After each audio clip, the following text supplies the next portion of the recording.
जय हिंद साथियों। उम्मीद है आपकी पढ़ाई अच्छी चल रही होगी।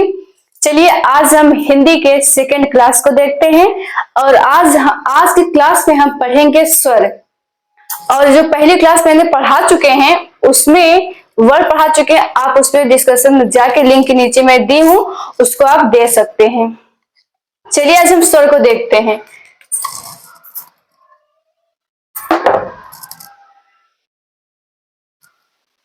स्वर,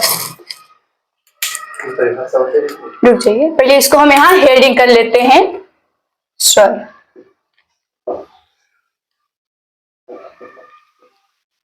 लिखने से पहले हम आपको परिभाषा बता देते हैं ताकि आपको तुरंत याद हो जाए और नोट करते जाइएगा। स्वर की परिभाषा ये है, जिसका उच्चारण आवाज गति से होता है उसे हम स्वर कहते हैं। या आवाज को हम कह सकते हैं बिना बांधा का हो, उसे हम स्वर कहते हैं। जो स्वतंत्र रूप से बोले जाए उसे हम स्वर कहते हैं। और इन स्वर की संख्या होती है 11 और 11 कौन सी होती है इसको हम देखते हैं। चलिए देखते हैं परिभाषा। जिसका उच्चारण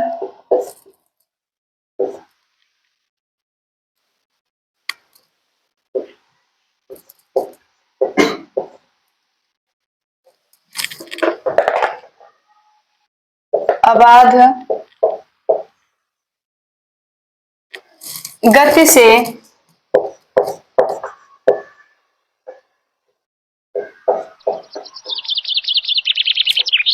गति से होता है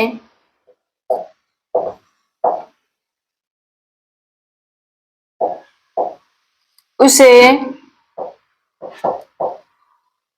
स्वर कहते हैं।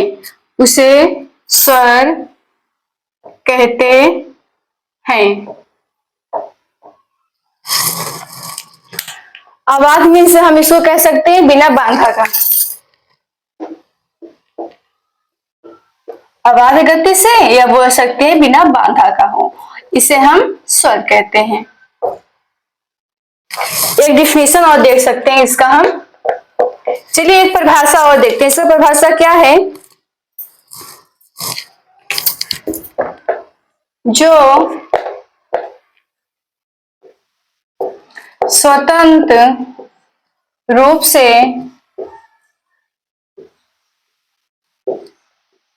बोले जाएं, जो स्वतंत्र रूप से बोले जाएं उसे स्वर कहते हैं।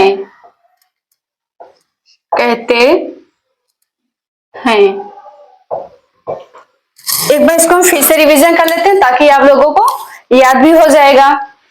जिसका उच्चारण आवाज गति से होता है उसे हम स्वर कहते हैं और जो स्वतंत्र रूप से बोले जाए उसे हम स्वर कहते हैं। और इनकी संख्या 11 होती है।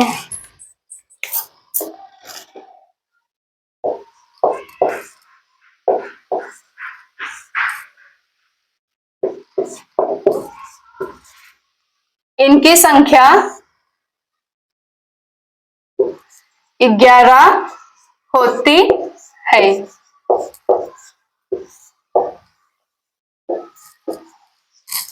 इनकी संख्या 11 होती है। 11 कौन सी होती है इसको हम देखते हैं। इसको अंडरलाइन ताकि आप लोगों को दिखेगा ये 11 होती है। चलिए 11 कौन सी होती है इसको हम देख लेते हैं।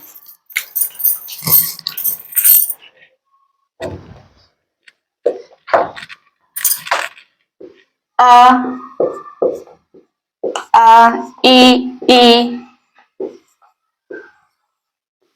उ री ए ऐ ओ औ। चलिए ये हो गए 11। लोग हम बता भी सकते हैं 11 कैसे, इसे हम काउंट कर लेते हैं।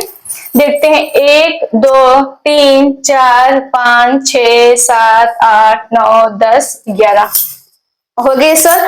अब हम ये देखते हैं स्वर का विभाजन देखते हैं।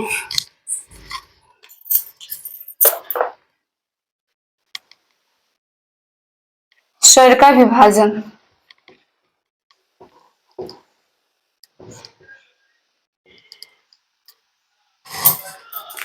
स्वर का विभाजन पहले मेरा ये आएगा, पहले आएगा हास्य स्वर, उसको हम बोलते हैं हास्य स्वर।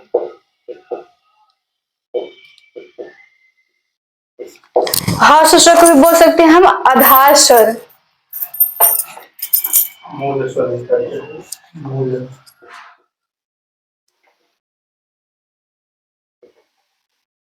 और इसे को हम मूल स्वर भी कहते हैं।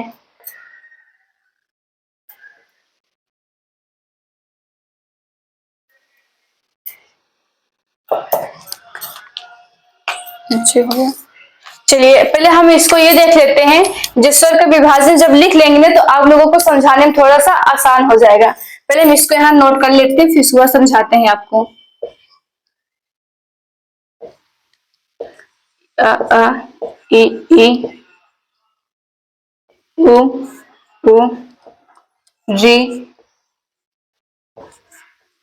ए ऐ ओ ओ। अब हम पहले ये देखते हैं, जो इसमें हास्य स्वर और आधार स्वर, जो मूल स्वर हास्य में से होता है, इसको बोल सकते हैं छोटा स्वर। और छोटा में कौन सा आएगा, पहले हम इसको देख लेते हैं। जैसे हम छोटा में ये देख लेते हैं, ये है ना आ ई उ री, ये मेरा आएगा हास्य स्वर। इसको हम यहाँ लिख सकते हैं अब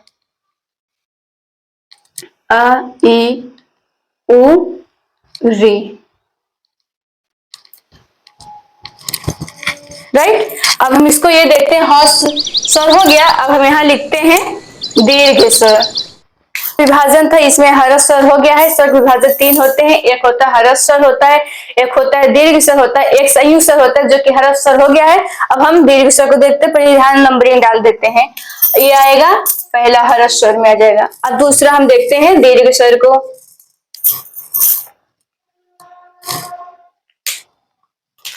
दूसरा लिखते हैं यहाँ दीर्घ स्वर।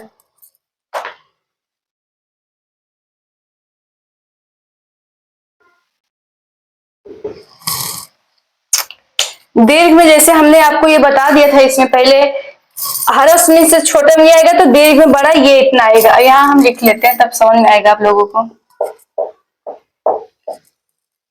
आ ई ओ, ये दीर्घ हो गया। और नंबर जो 3 है उसमें हम देखते हैं संयुक्त स्वर आएगा।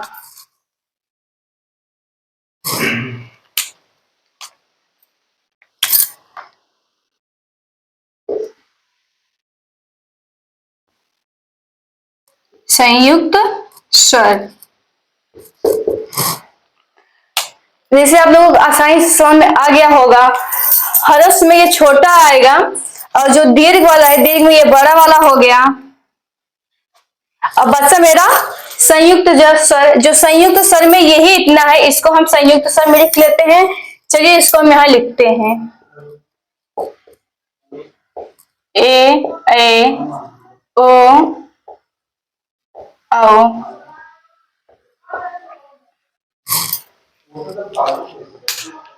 संयुक्त भी हो गया।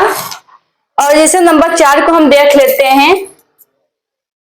एक होता है प्लुस, जो कि हिंदी में नहीं है, ये इसे हिंदी माना ही नहीं गया, ये संस्कृत में। फिर इसको हम चलिए देख लेते हैं।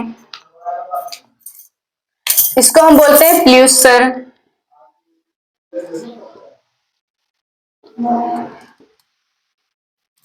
प्लुस स्वर को भी हम बोलते हैं त्रिमात्रिक शब्द।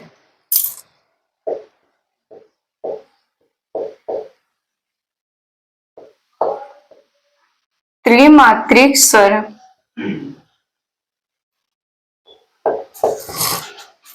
जिसमें 3 गुना लगता है। जैसे इसको हम भी देख लेते हैं, इसे बोलते हैं राम, काफी टाइम लगता है बोलने में, तो इसको हम बोलते हैं प्लुस स्वर। और जैसे बोलते हैं ओम, काफी टाइम लगा ओम बोलने में, तो जिसमें काफी टाइम लगता है बोलने, उसको हम प्लुस स्वर बोलते हैं। चलिए देख लेते हैं। ओम को हम ऐसे भी लिख दे, ऐसे भी देखो, ऐसे भी कहीं कहीं लिखा जाता है ओम। चलिए, आज का क्लास कैसे लगा आपको कमेंट करके जो बताइएगा, क्लास को शेयर कर दीजिएगा। कल देखेंगे, कल के क्लास में हम देखेंगे व्यंजन। आज स्वर भी हो गया, कल व्यंजन देखते हैं।